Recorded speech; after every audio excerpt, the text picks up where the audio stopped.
A couple of weeks ago, John sent me an email that asked me to cut through all the science-y jargon and simply answer the question: what is the ultimate purpose of this work, and how do we get there? Off the top of my head, I quickly shot back this response. I think the purpose of this work and of life is every human having a deep sense of worth and belonging and a capacity to connect deeply with and get our needs met in relationship with others. That worthiness and belonging comes from connection, the experience of being seen and heard and understood, and having others resonate with our experience. The idea that you are lovable just as you are. That's a pretty adult description, but the concept is very much the same with little ones. Can I rely on you to be there? Do you accept me as I am? Am I worthy of belonging? Will you love me unconditionally? John's response was simply, beautiful. You just wrote the introduction to your auction speech. So, if the purpose of this work is to ensure that all children feel a deep sense of worth and belonging, what's the path to getting us there? I have spent my entire adult life and way too many years in school, thank you, Dad, back there in the audience somewhere, trying to figure that out. Today, I feel exceptionally privileged to be a part of Childhaven, an organization that is also committed to asking and answering these important questions. At the foundation of our work is a fundamental belief. Every human has equal and infinite value. Every baby, every child, every teen, every grown-up. Everyone. Even those who have been hurt by or have hurt the ones they love.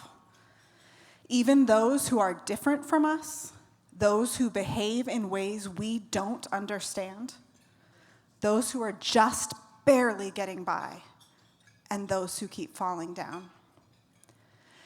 Every human has equal and infinite value, even in moments when we are hard to love, perhaps especially in moments when we are hard to love.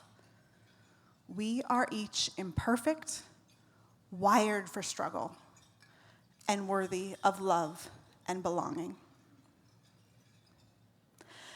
Childhood trauma and adversity are a national epidemic and the root cause of the most urgent and costly problems that plague our kids, our families, and our communities.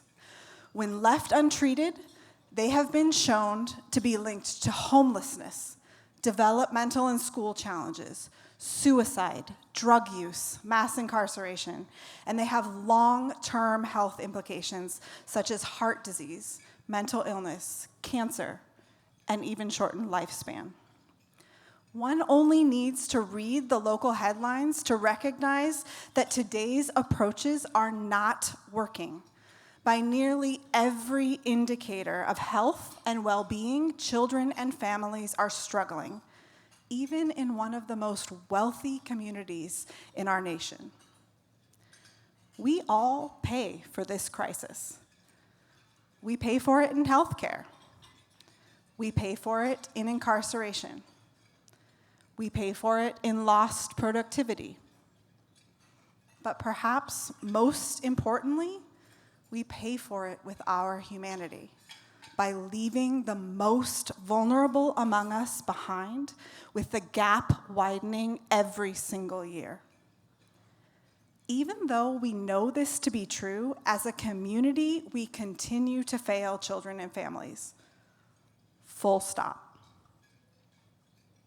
This is not okay.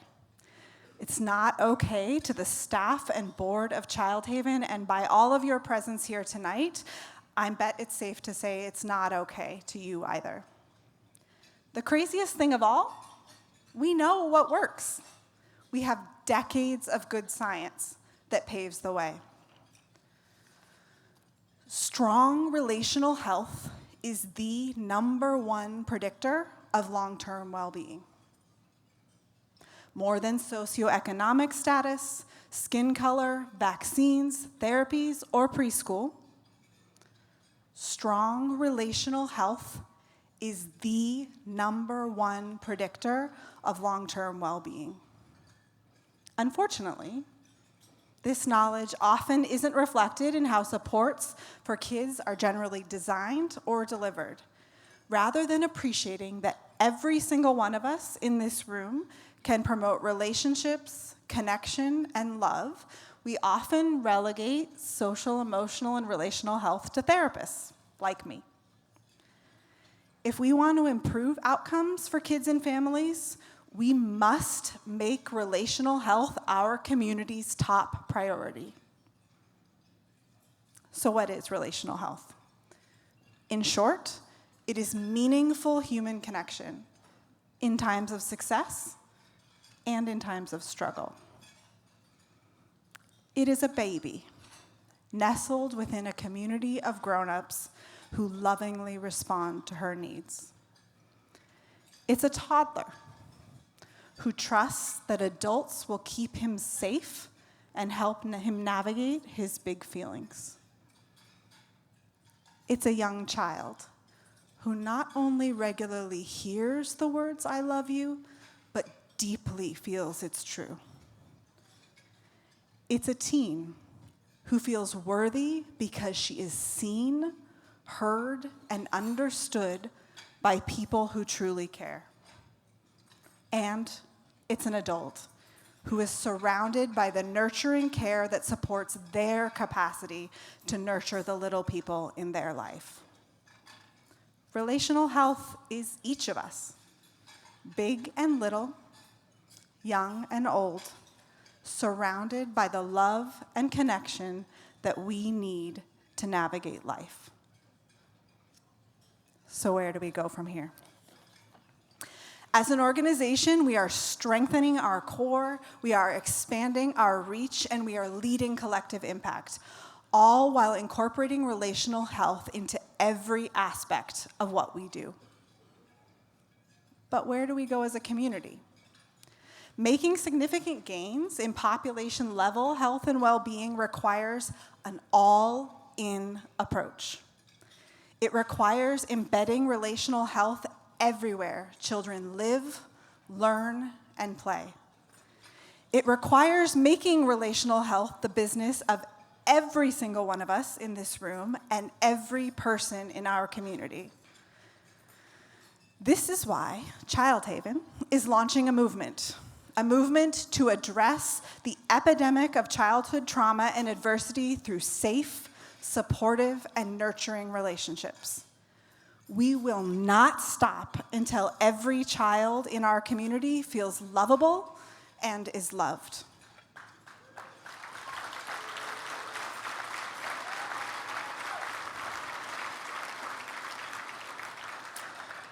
So we are here tonight not only to have a lot of fun and raise a whole ton of money for Childhaven, we are here tonight to ask each of you to join us. And with that, I'd like to thank our entire Childhaven Auction Committee for planning this wonderful evening, and would like to welcome to the stage, yes, thank you, and would like to welcome to the stage our wonderful Childhaven Auction co-chairs. Please join me in thanking Paulette Lemon and Rachel Esquera.